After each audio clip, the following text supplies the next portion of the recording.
প্রধানমন্ত্রী শেখ হাসিনা বলেছেন ২০০৮ সালে নির্বাচনে ৩০টি আসন পাওয়ার পর থেকে বিএনপি নির্বাচন বিরোধী দলে পরিণত হয়েছে।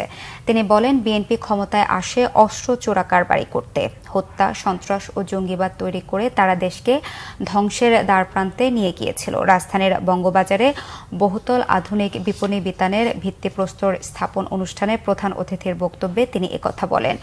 পুরনো ঢাকা উন্নয়নে সরকারের নানা উদ্যোগ তুলে ধরেন প্রধানমন্ত্রী শেখ হাসিনা। তিনি আরও বলেন, বিএনপির আমলে এই এলাকায় প্রকট আকার ধারণ করা পানি ও বিদ্যুতের সমস্যার সমাধান করেছে সরকার।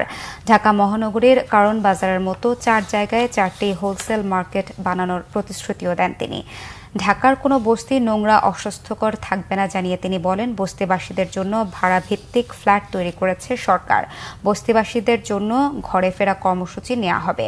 গ্রামে ফিরে যেতে চাইলে ভিটে থাকলে ঘরবাড়ি করে দেওয়ার আশ্বাস দেন বঙ্গবন্ধু কন্যা শেখ হাসিনা।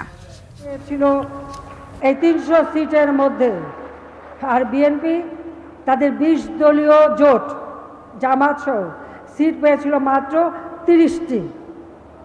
ওই ৩০টি মাত্র সিট পেয়েছিল।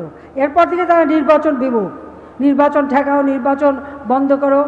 আর এই দেশটা তো তারা কোথায় নিয়ে গেছিল? সন্ত্রাস, জঙ্গিবাদ, অস্ত্র চোরাকারবারি। ওই তারেক জিয়া তো অস্ত্র চোরাকারবারি মামলায় সাজাপ্রাপ্ত আসামি। ওখানে বসে এখন নানাভাবে ওই অগ্নি সন্ত্রাস দিয়ে মানুষ মারা, মানুষ খুন করা, আগুন দিয়ে মানুষকে পোড়ানো, এইসব কাজ করে বেড়ায়।